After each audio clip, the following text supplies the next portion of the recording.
لە ماوەی چەند مانگی ڕابردوودا چەندین شەڕ و پێکدادان لە نێوان پارتەکانی سیاسی کوردستانی ئێران و هێزەکانی چەکداری کۆماری ئیسلامیدا ڕوویداوە کە هەردوو لایەن تووشی زیانی جانی بوونە و هەر لەم دوایانەدا دوو پێشمەرگەی حیزبی دموکراتی کوردستان لە ناوچەی سەردەش لە ماوەی جەولەیەکدا جانیان لەدەستدا. مەبەست لە چوونی هێزی پێشمەرگە بۆ ناوخۆی کوردستان وەڵامدانەوەی ئەو زەبر و زەنگەی ڕێژیمە کە لەسەری بەردەوامە، وەک حەسەنی شەرەفی دەڵێت.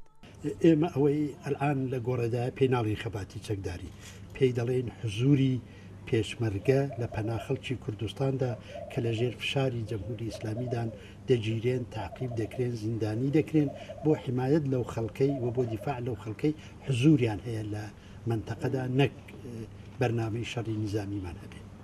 شەرەفی دەژڵێت لە نێوخۆی کوردستاندا پێشمەرگەکان بۆ هێرشکردنە سەربنکەی ڕێژیم پێشدەستیان نەکردووە.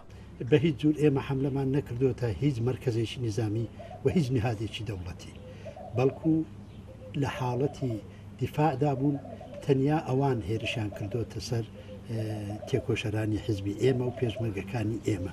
بوونی پێشمەرگە لە نێو خۆ بۆ پشتیوانی و دڵگەرمیدان بە خەڵکە هەروەک سکرتێری گشتی حیزب لە چاوپێکەوتنی لەگەڵ BBC فارسیدا جەختی دەکاتەوە. حضوری پیشمەرگەوان ئامادەبوونی پێشمەرگەکان بە شێوەیەکی چەکدارانە لە نێو خەڵک لە ڕاستیدا جۆرێک پشتیوانی ئاشکرا و بەهێزی بۆ خەڵکە و ئەوەش کارتێکردنی خۆی لەباری ڕوحیدا دەنێت و هەتا ئێستا ئەو کارتێکردنەی هەبووە. وەک حیزبەکانی کوردستان بەردەوام گوتویانە لەبەر بەرژەوەندی هەرێمی کوردستان خۆیان لە چوونی چەکدارانە بۆ نێو خەڵک لە کوردستانی ئێراندا پاراستووە. بەڵام شەرەفی دەڵێت لەسەر خەبات هەروە بەردەوام دەبن. ڕەنگەوان پێیان خۆش نەبێ، بەڵام داوا لە ئێمەش بکەن، بەڵام لەبەر ئەفکاری عمومی میلەتی کورد لە هەر چوار پارچەی کوردستان ناتوانن ئەو زەختە بخەنە سەر ئێمە کە لەگەڵ جەمهوری ئیسلامی مبارزە نەکەین. هەروەها شەرەفی دەڵێت بۆ وەڵامدانەوە بەو هەلو مەرجە لەسەر مەشق پێدانی پێشمەرگەکان هەروە بەردەوامن. سەلاحی پیرۆتی دەنجی ئەمریکا.